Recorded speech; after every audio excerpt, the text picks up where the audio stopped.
अस्सलाम वालेकुम नाजरीन, आप देख रहे हैं MR न्यूज़। मैं हूँ राशिदा हफीज़। सबसे पहले न्यूज़ हेडलाइंस। मुस्लिम लीग नून की रहनुमा मरियम नवाज ने तहरीक इंसाफ के चेयरमैन इमरान खान को 1 मिनट तक अपनी हुकूमत की कारकर्दगी बताने का चैलेंज दे दिया।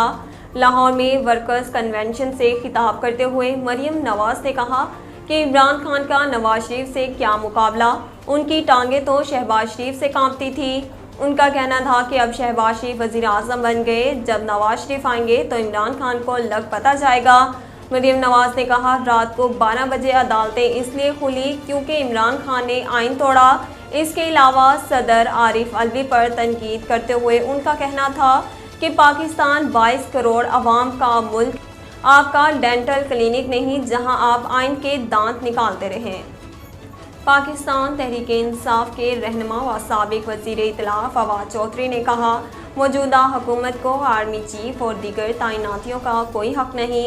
अपनी ट्वीट में फवाद चौधरी का कहना था कि आइन मुंतखब वज़ीर आज़म को आर्मी और दीगर तैनातियों का हक देता है, लेकिन मौजूदा हुकूमत को ऐसी मुस्तकिल तैनातियों का कोई हक नहीं। उनका कहना था कि इम्पोर्टेड हुकूमत ऐसी तैनातियों के ख्वाब देखेगी। कराची यूनिवर्सिटी खुदकश धमाके की तहकीकात के लिए कमेटी कायम कर दी गई।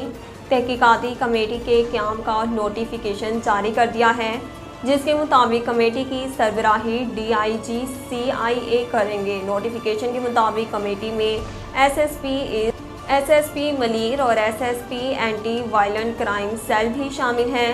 पुलिस हुकाम का कहना है कि केस पर CTD और रेंजर्स की टीमें भी काम कर रही हैं। वाज़ेह रहे कि 26 अप्रैल को जामिया कराची में होने वाले खुदकश धमाके में 3 चीनी उस्ताज़ा समेत 4 अफराद हलाक हुए। नाज़रीन, अब तक के लिए इतना ही। मज़ीद खबरों और अपडेट के लिए देखते रहिए MR न्यूज़।